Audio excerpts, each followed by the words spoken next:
I'm standing barefoot on the porch, snow piling around my toes, Christmas lights blinking behind me like they're mocking me.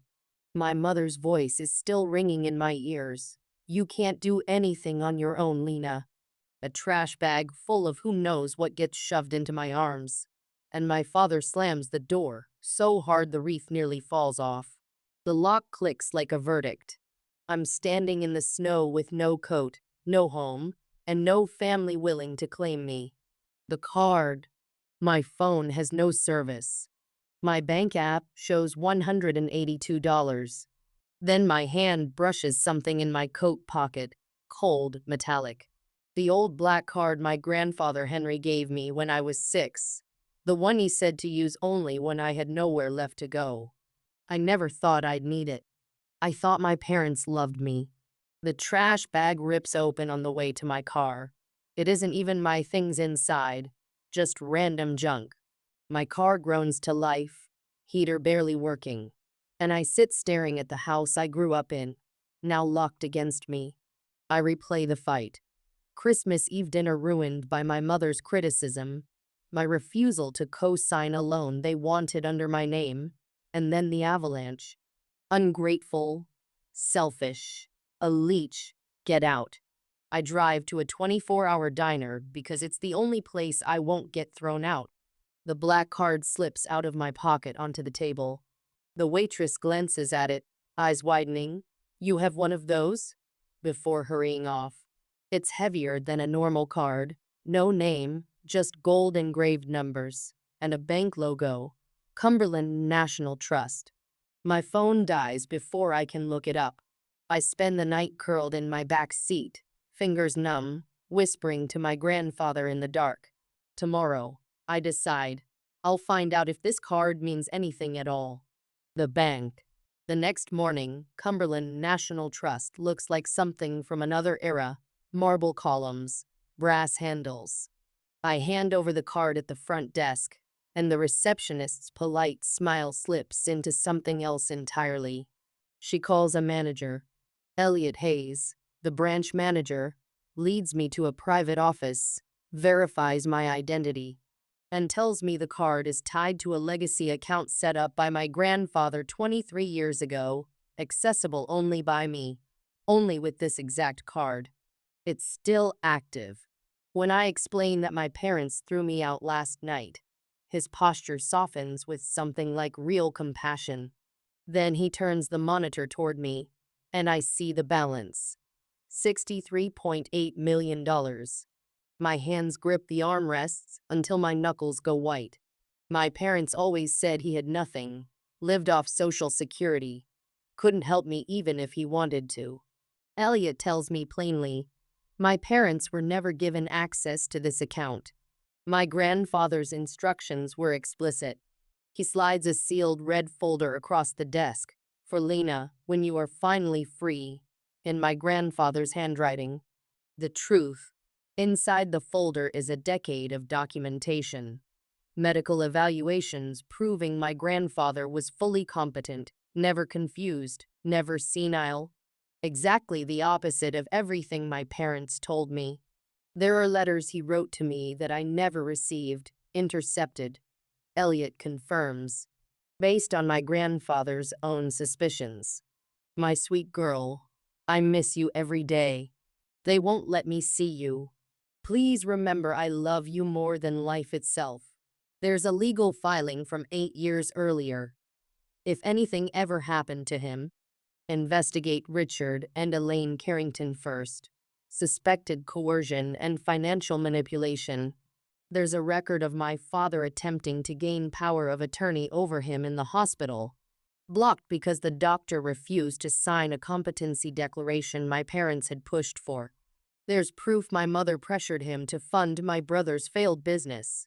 And when he refused, they cut him off, not out of concern, but fury that he wouldn't hand over control. And then his letter to me.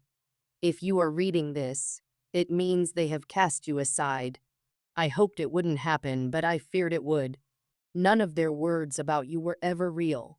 You were never a burden. You were the best part of this family. Everything I built. I built because I knew you would one day need freedom. I sob into the folder. For years, I believed I was forgettable. I was wrong. The Empire.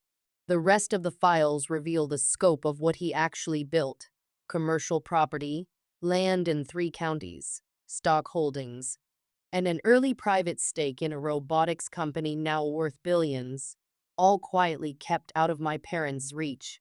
Emails between them surface too, ones I was never meant to see. He needs to give us control or he'll waste everything. If Lena keeps visiting him, he might leave her everything. Suddenly, every cold rule, every guilt trip, every for his own good, made sense.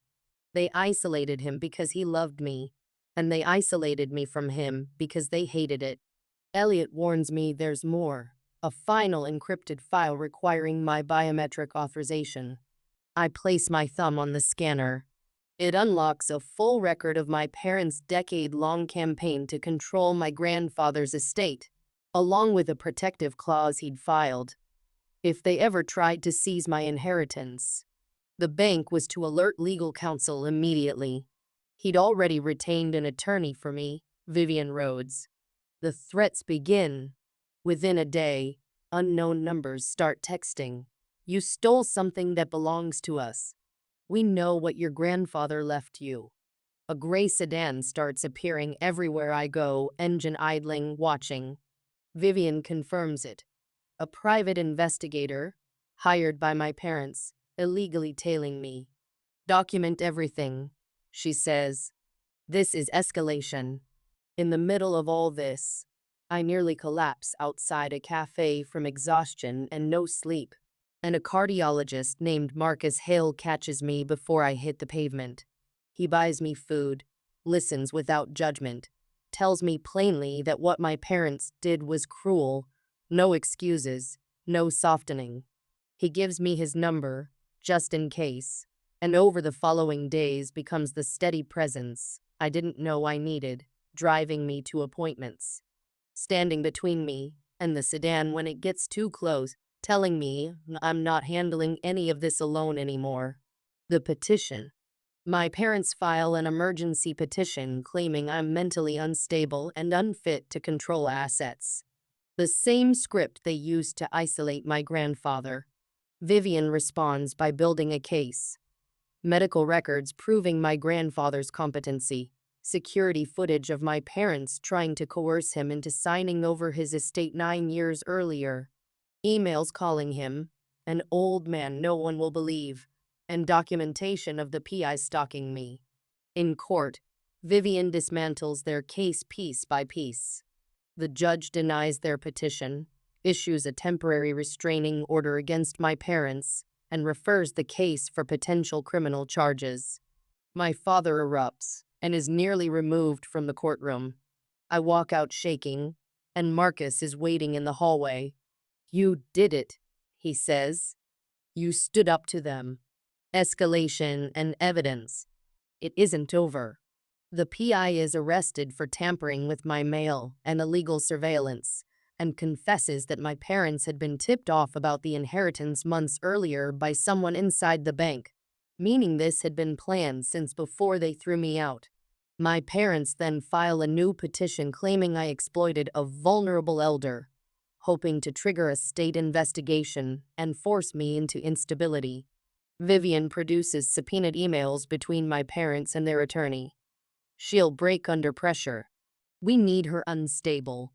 We need her alone. Then Vivian plays a video my grandfather recorded months before he died, addressed to me directly. I know what they did to you, and what they wanted from me. That's why everything is in your name alone. You were the only one who ever visited without wanting something. I kept all the records. The bank has everything. I love you, girl. Do not let them crush you anymore. Something in me hardens instead of breaks. Resolution. The case builds against my parents, decisively this time: fraud, harassment, attempted coercion, all backed by their own words. I move into Marcus's apartment temporarily for safety, guarded by court-ordered protection. and for the first time in years I sleep without fear. Eventually Vivian calls with the final update. The case is closed, the restraining order is permanent, and a court-appointed evaluator uncovers even more property and investments my grandfather had hidden.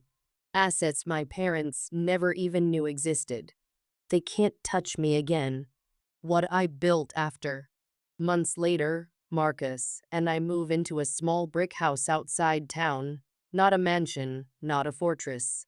Just a real home with a porch where the light pools in the afternoon.